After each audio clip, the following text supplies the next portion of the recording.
जब कोई प्यारो के गीत गावे छै हमारा ऊपर आई तनी ट्राई मारियो फोन धरा के।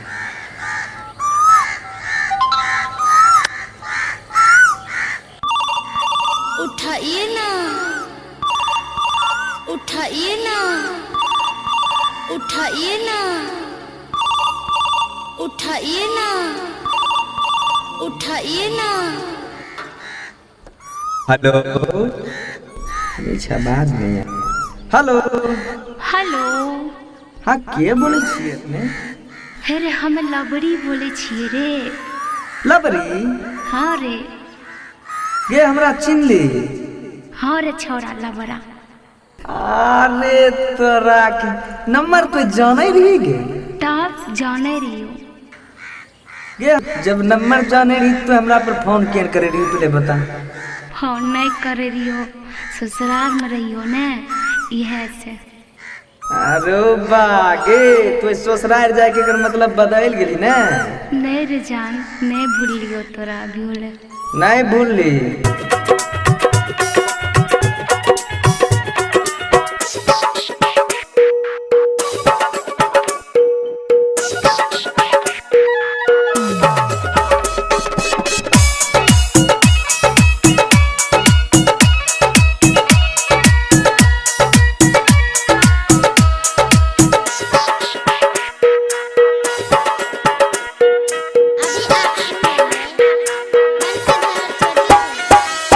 मिलल होई गेलै हमरा, मिलल होई गेलै हमरा तोरा एक साल गे माल गे माल गे माल गे माल बत में यो सब हाल चाल गे माल गे माल कैसन छौ तोर हाल चाल।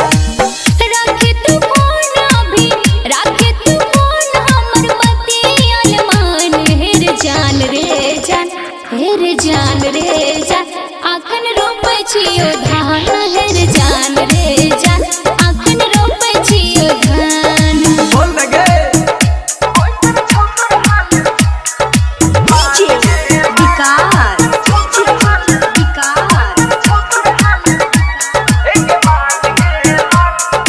मटियार कला सीतामढ़ी, मटियार कला सीतामढ़ी।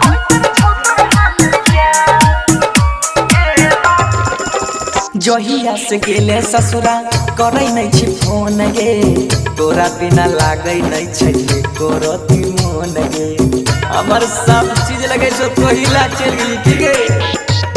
काम से न टाइम मिले केना करियो भेंट रे, हमरा ससुर जी के छे 52 बीघा खेत रे।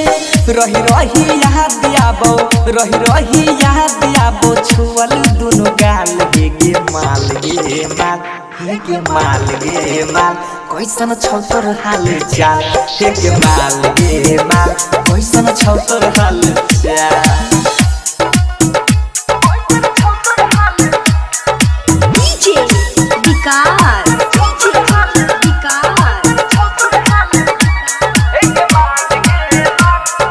मटियार कला सीतामढ़ी, मटियार कला सीतामढ़ी।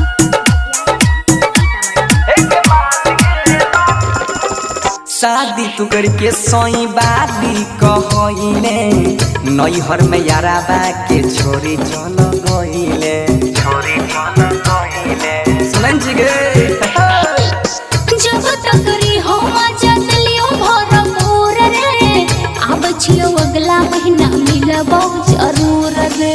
सोनू बंशीधर कहो, सोनू बंशीधर के तू छही ताता काल गे माल गे माल गे माल गे माल बत में यो सब हाल चाल गे माल गे माल कैसन छौ तोर हाल चाल।